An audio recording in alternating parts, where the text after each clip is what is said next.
Rabbi Grubach told us was that once he came by the Rebbe and was proud to tell the Rebbe that Baruch Hashem, we opened up a school for Jewish kids, and thus far, Baruch Hashem, we have over 200 kids, 220, 230 kids in our school. Mind you, again, these are children of Holocaust survivors. This is a reinsurgence of Judaism of unprecedented proportions. 200 kids over generations spells out millions. And he came to the Rebbe to proudly tell him, Baruch Hashem, look at what we accomplished through your blessings, through our work. To open up a school in those days for Jews who were children of Holocaust survivors. This was no simple feat. To have 220, 230 kids in there is a humongous accomplishment.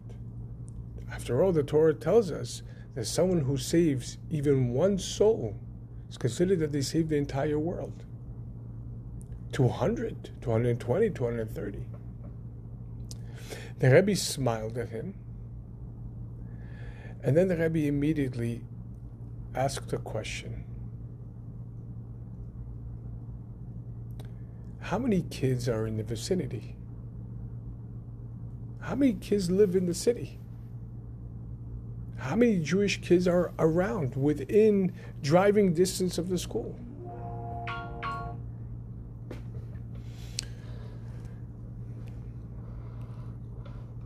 And he said maybe 20, 30, 40,000.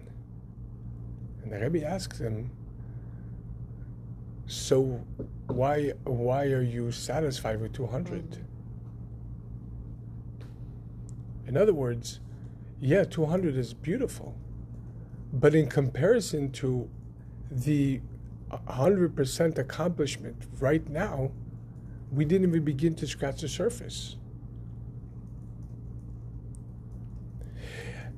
At another time, Rabbi Grubach said that towards Yud Aleph Nisan, the 11th of Nisan, which is the Rebbe's birthday, this is 3 days before Pesach, Rabbi Grubach traveled to America, to Brooklyn, to Crown Heights, to spend the Rebbe's birthday with him, for bringing.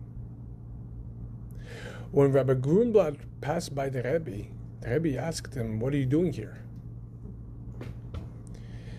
And he, Baruch Hashem, in other words, the Rebbe never wanted to see shluchim in Crown Heights, unless there was a very important reason why they were there for, like, for example, a family simcha, or something very, very, very important, like the kinus of shluchim. The Rebbe says your place is wherever you are sent, because while you are away from the vicinity, who's promoting Judaism? Anyway, this was 3 days before Pesach, and Rabbi Grubach already had, Baruch Hashem, a good answer. He said, Rebbe, you should know that before I traveled to New York, I distributed 1 ton of matzah. You know what 1 ton of matzah, 1,000 pounds of matzah, it means 1,000 families receive their matzah. You know what a feat that is? To ship matzah, to distribute the fundraising, the logistics. There are so many different aspects of this. What an accomplishment! And the Rebbe again smiles at him, and says, "And how many Jewish families are in the vicinity?" It says there's over 100,000 families there. He says, so what are you telling me about one ton? What about the other 99 tons? What about that? In other words, what was the Rebbe? What was the message that the Rebbe was relaying? The smile wasn't a fake, God forbid, smile. That was the Rebbe's approach to everything. There's chesed and there's gvura. There's the appreciation, the gratitude, acknowledge the goodness, don't mitigate, don't minimize the goodness, celebrate that. But then you have to go to gvura. What's next? What else? What else needs to be accomplished?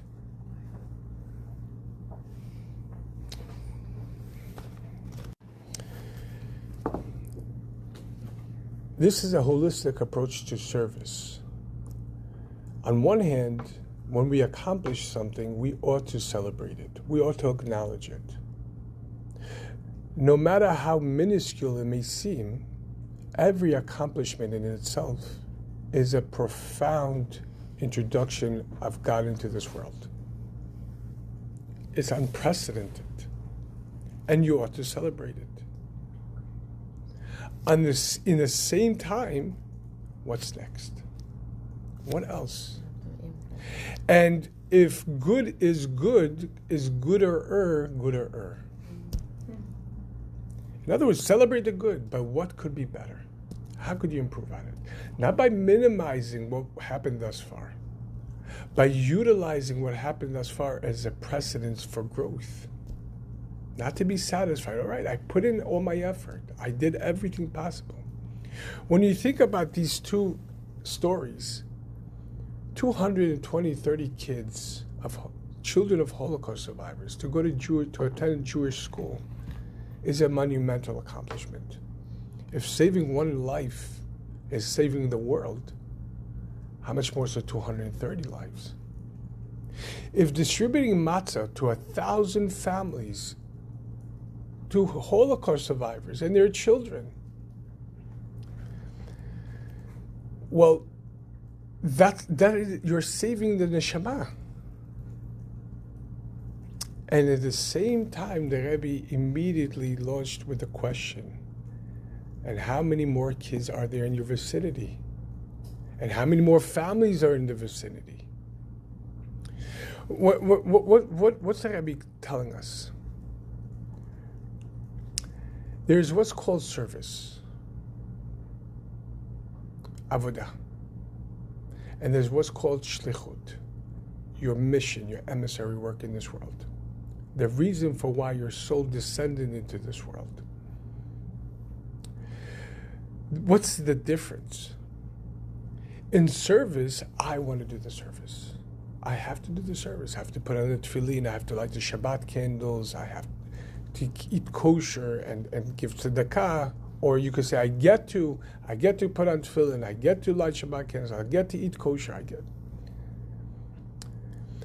In service, you saved 200 kids. You saved one kid. 230 kids, which translates to millions over generations. Mid melach umish velach, who is likened to you? What the olam haba, the world to come that you've acquired, is unprecedented. Yeah, you're going to be rewarded amply for this.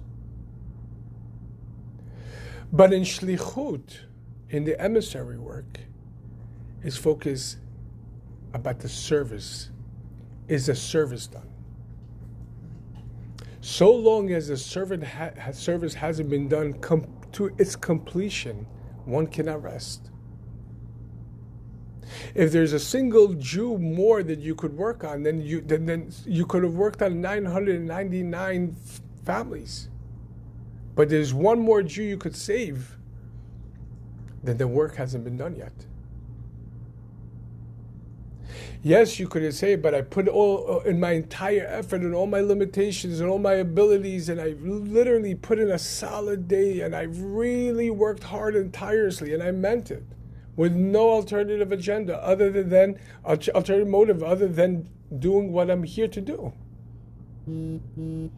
Well, that might be very accurate. But is there something else that could be done? I'll tell you a story that I've related before. It's a monumental story in my life because it sets a precedent. We have these pit stops in life where Hashem openly shows you the direction in which you have to grow. So this is going back Rosh Hashanah, several, maybe 9 years ago, 8 years ago. I don't exactly remember the year. But on Rosh Hashanah is one big blur for us, for Shluchim. Because there's no time to sit with a family, because the first night you have guests, the second night you have guests. During the daytime, you're teaching in the morning, and then immediately there's a 5-6 hour service. And then after the service, there's more service. So it doesn't end.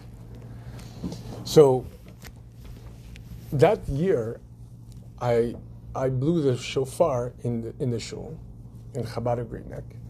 I blew the shofar during the Musaf services. We had maybe 600-700 people in there. Along the way to shul, I stopped by certain homes to blow shofar for senior citizens and certain people who I knew were not planning openly to come to shul that day. After the services, 1-2 p.m., I make kiddush, eat a little bit mezonot, and immediately take all the kids, not just my kids, the kids from the shul and certain adults, and we walk every year from the shul to the atria. So for about 30-40 minute walk. It's not such a long walk, but it's an incredible walk for the kids, for everybody who's participating, because we stop people in the street. Excuse me, sir, are you Jewish? Did you hear the shofar? Then we go to the senior citizen, to the atria, the senior citizen facility, and we blew shofar for 40, 50 people over there. We went to the park, right, this park over here, and blew shofar over there for everybody who didn't come to shul that day. Right before we left, Rabbi Kaczynski said, listen, there's a woman, she called, and she said she's bedridden and she can't come to shul. She was asking if you could stop by her home to blow shofar. Says, gladly. See address? 10 Canterbury Lane. I said, okay, no problem. Now, I never heard of 10 Canterbury. With me, I'm not geographically oriented. If I don't have a class there, if I don't have a meeting there, I don't know about it. I could still get lost in Great Neck. Been here 16 years, I could still get lost here. Unless I put my GPS on. So we're walking. The plan was to stop by this home. He told me it's on the way to the atria. It's on the way. I said, oh, no problem. I'll stop by. 2 p.m. I leave shul, take all the kids. We say the psukim. Everybody's inspired. We stop Jews in the street. We stop Jews in the park. A whole entire circle of people stop and listen. Here in Middle Neck Road, cars stop to listen. By the time we finished with the atria, I counted in my head that I must have blown shofar for over 1,000 people that day. Then 6:20, 6:30, we were about to head to Leah's house to stop by, blow the shofar, and then go back home to make kiddush. Have the meal, a Rosh Hashanah meal.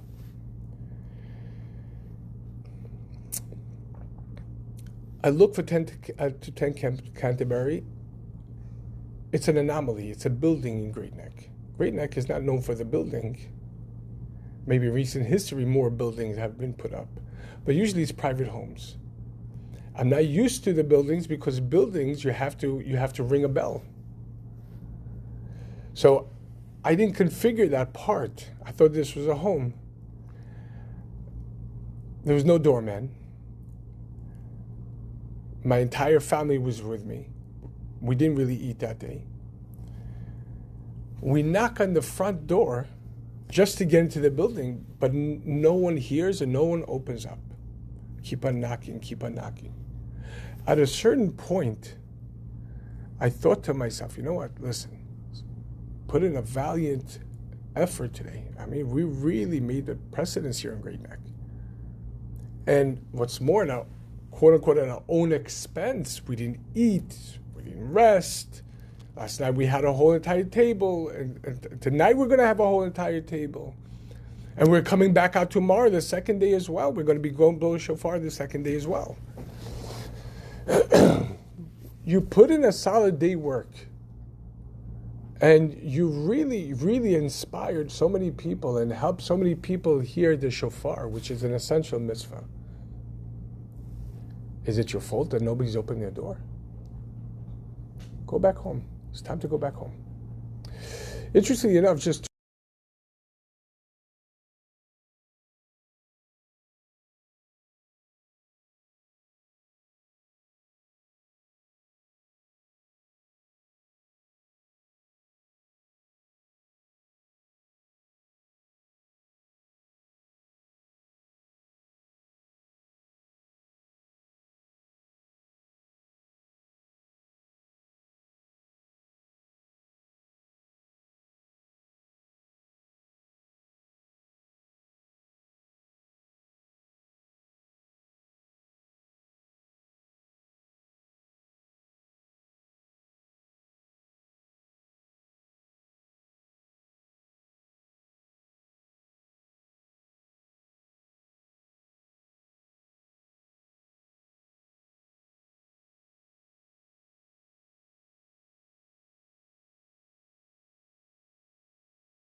out the matzah and gave 1,000, but could have given more. I'm sure there were also so many other missions within that mission. He had clear instruction from the Rebbe, so he had that clarity.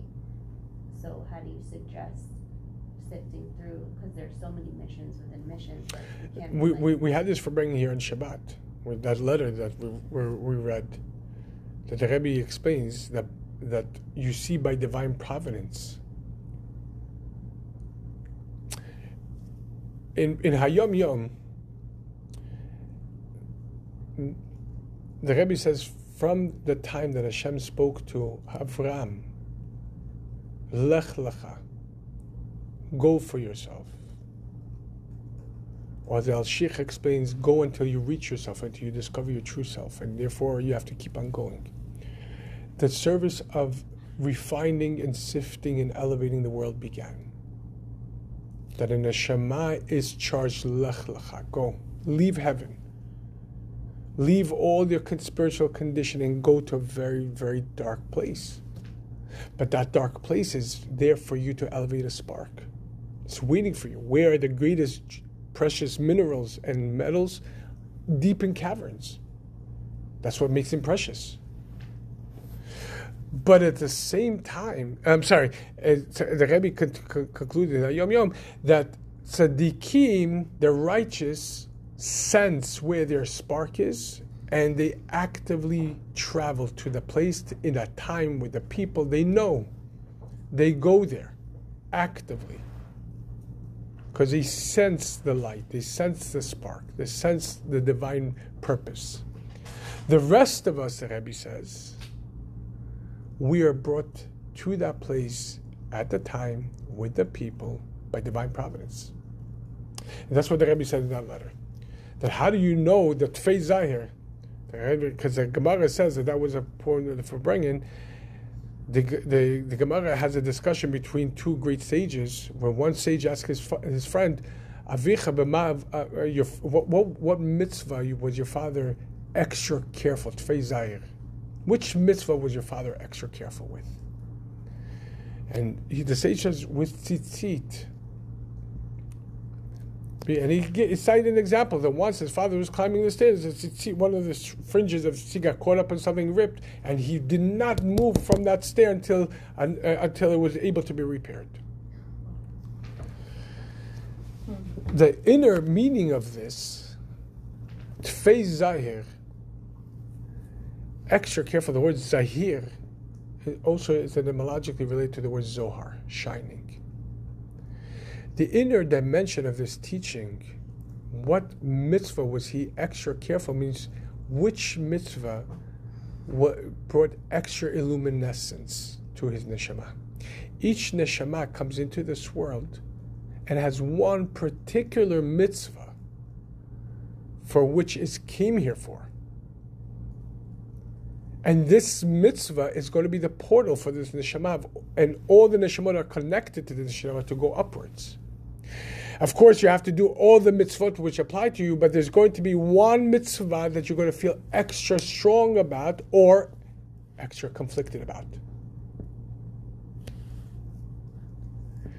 And for this reason, your neshama came here for. Now, of course, you have to perform every mitzvah that is shaykh to you, that pertains to you. But there's one that you're going to feel extra careful with. Now, very interesting, because a person could say it could be the hardest. No, it doesn't have to be the hardest, because the mitzvah of tzitzit is, the Talmud says, is one of the easiest mitzvot. All you have to do is put it on, and then every single instant it's on you, it's a mitzvah. When he cited specifically this mitzvah, tzitzit means it doesn't have to be the hardest one. It could be something easy, but sometimes something easy we overlook. We say, "Oh, that's easy. I can accomplish it in a second. I have more important things to do, and that's harder for me, so I should be focusing on the hardships." But that's a diversion of the Yetzer Hara. It doesn't have to be hard. It doesn't have to be easy. It has to be yours. And sometimes the Yetzer Hara gravitates as well. Do the easier one because it's so much more convenient, and you'll feel good about yourself, and you get a world to come and everything. The hard thing is let the greater people than me accomplish. You have to know. But as the Rebbe cited in that letter, look at your divine providence. Who are you with on a daily basis? First of all, who's your spouse or your children? Because what is it? Tzedakah. Where does tzedakah begin? At home. Why? This is the halacha. There's a precedent of giving tzedakah. First, your own family. Before you start spreading the money to the world, first and foremost, anybody in your family needs. Number two, then your neighborhood. The paupers in your midst take precedence. The paupers, the people who have no money. Do they have to be Jewish? Yeah. Does it matter? For tzedakah, yeah. Yeah.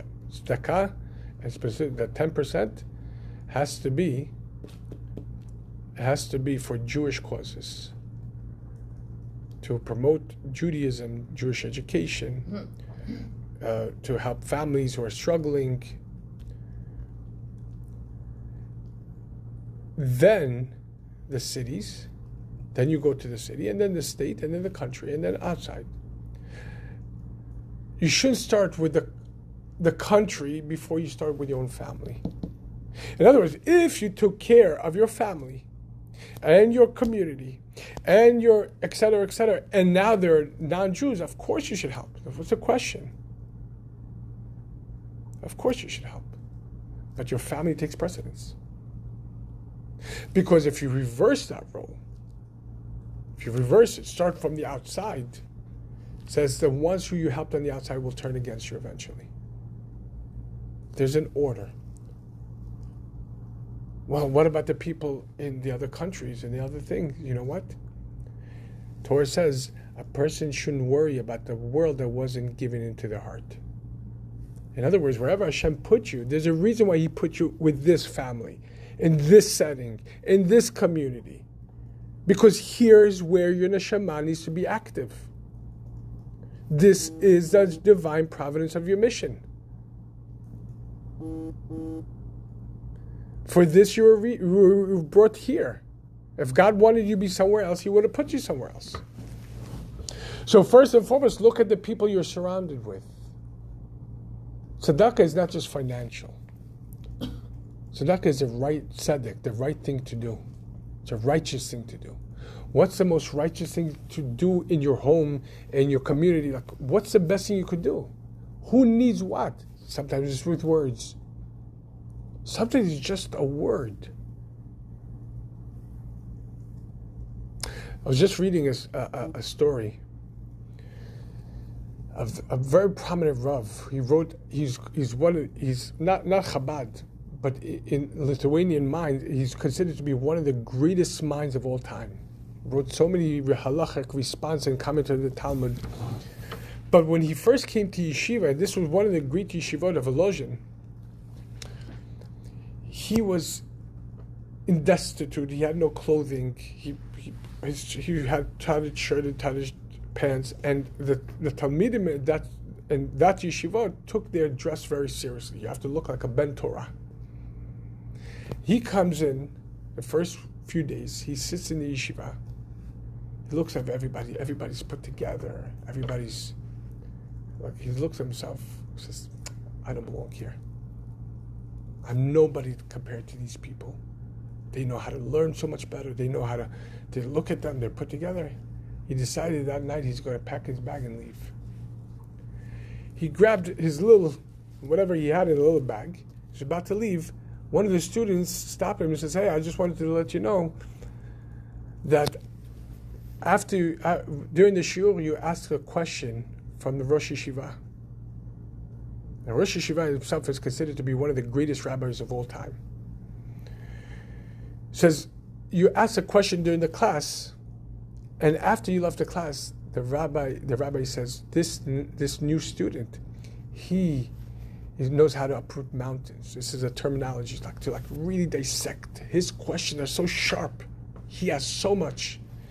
Says the student to this guy who's leaving, he says, "You should know, this rabbi seldomly, if ever, gives compliments.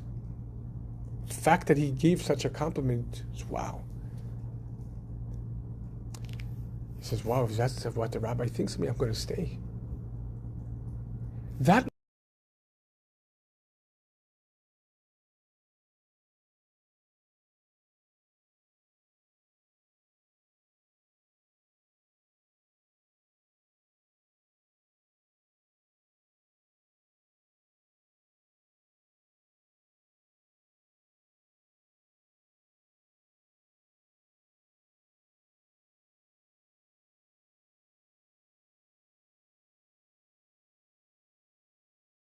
next time.